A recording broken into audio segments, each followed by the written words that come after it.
I'm at the High Plains Friday morning session. First rule of High Plains, never do Friday morning sessions. It's a little crowded. First rule of YouTube videos, start with a selfie. So here's mine. It's been 9 months since my last track day, and no, I didn't sell it. I guess I'm the only one who appreciates the genius of this car. No modifications this year, and the car weighs 2720 with a full tank. And a confession to make. Last 4 years I've been telling you that my car does 0 to 60 in 11 seconds. It's actually 12. In session 1, I saw weird and wondrous things.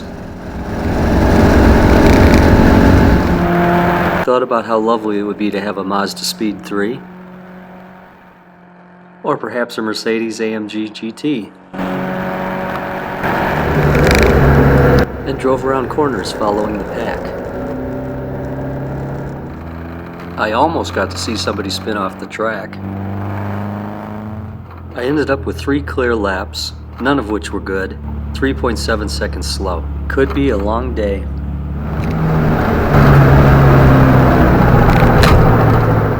Did you hear that little fluttering sound? It's the left front wheel bearing going out. I'm sure it's nothing important. Oh, and here's my friend Ken in his 1978 Ford Fairmont. He's a mechanic. I bet he loves replacing wheel bearings. Well, I figured out why my lap times are slow. The car is slow by about 3 miles per hour on the back straight, and it's costing me 0.8 of a second here. Same thing on the climb up from 11. I'm losing about 0.4 of a second there. It's not heat related as it's only 9 AM. And I'm not worried about the engine because I've had this happen in the past. I have no clue. I recognize this Cayman, so I know this isn't the regular driver. This car's a 4-letter word that starts with F. Fast.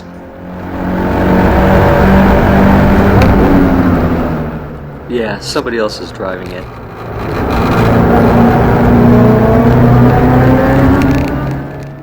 I only got 1 clean lap in session 2, but I was able to cut my deficit in half.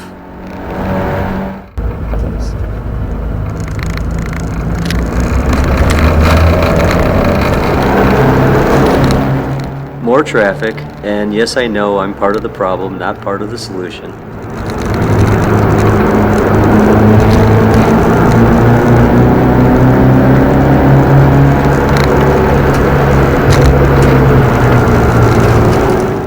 Suddenly I see Ken screaming up behind me, and he's going to try to get to my inside for turn 4. The crash could have been spectacular, but now we'll never know. By turn 8 I'm feeling a bit bad that I cut Ken off like that. So I slow down and let him go.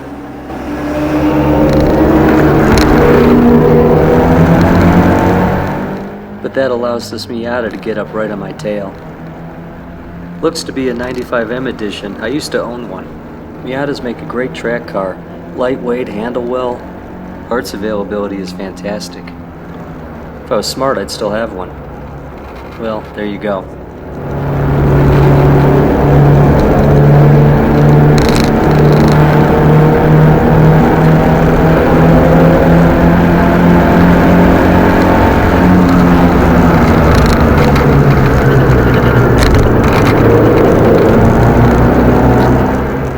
Due to the Camaro leaving the track, I'm about 10 miles an hour slow, and the Miata gets a jump on me. It sounds funny, but just the weight of that passenger is slowing him down.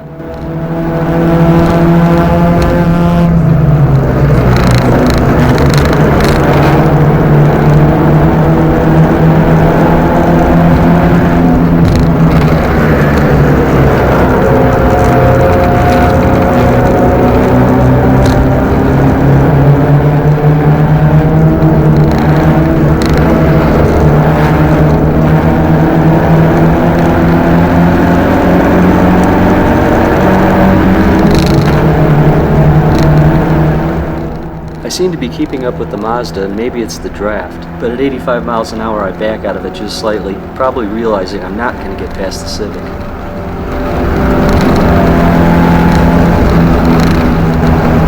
I'm going to have to hustle if I want to re-engage. I managed to clear the Honda, but then got behind the Subaru. We both had the same 2.2 liter engine.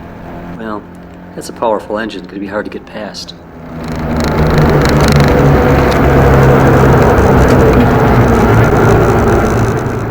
Oh, I guess I didn't need worry about it.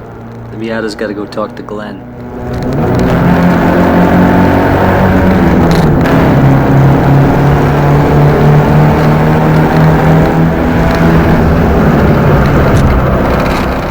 Here's an all-day experiment. I left the car in 4th gear going through turn 1. It allowed me to concentrate on the corner, and I did pick up 2 miles per hour. But the problem is the car has no power to accelerate in 4th gear, so I'm actually slow by turn 2. My brilliant idea only cost 0.3 of a second. After turn 1, turn 2 is just trying to keep the car from dropping below 50 miles an hour with some success. Turn 3 is flat out. Today I was working on braking points like here at T4 where I was able to brake 50 feet deeper into the corner. It forces you to not slow down too much. Same here at T6.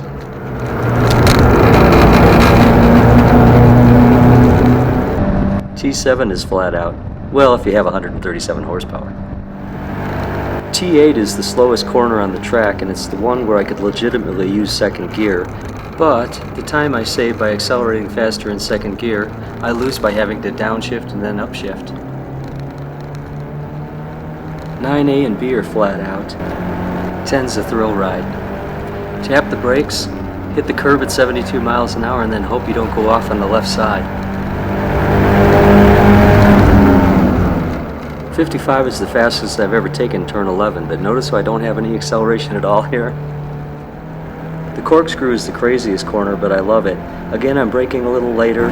It's a blind corner, so I just line up with that post on the left side, and after that it's full throttle.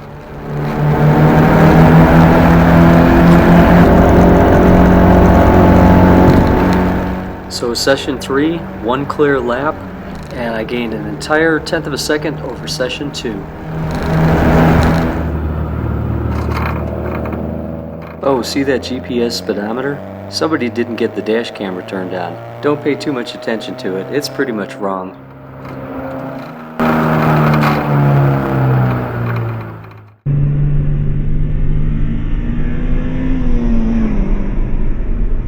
I've been watching this S2000 for a while. He has 100 horsepower on me, but I feel like I've got faster tires.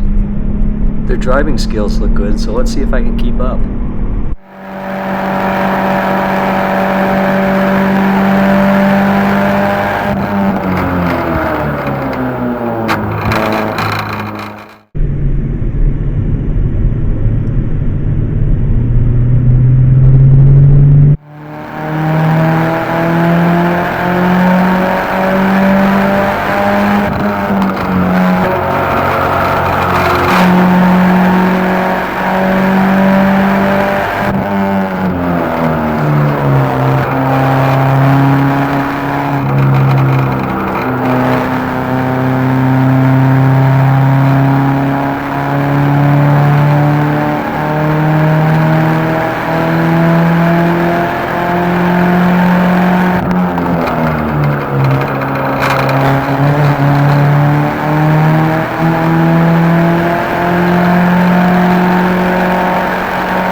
The Mustang and the Nissan both really helped me out here.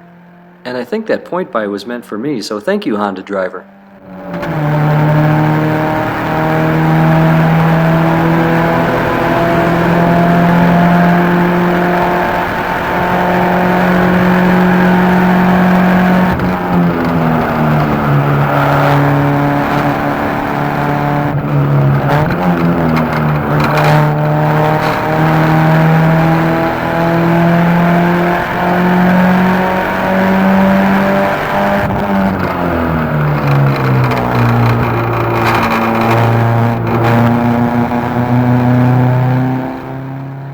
own experience, I know the Honda lost some time letting that race car go by.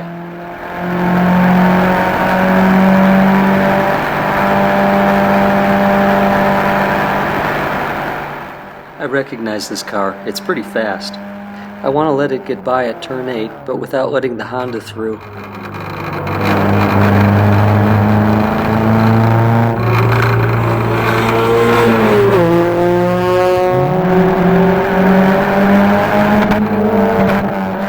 With all the excitement, I had forgotten that I downshifted into second, and so rev limiter.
This is saving you 12 seconds of video time. You're welcome.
Oh, and if you're the owner of this red S2000 and you weren't really trying, I don't want to know about it. So I ended up the day 0.9 seconds slow, but I don't feel too bad about it. The lack of engine power probably cost me 1.5 seconds. So I think I'll score myself average. And the car? A half suck. And maybe I was wrong about Friday morning sessions. It was fun.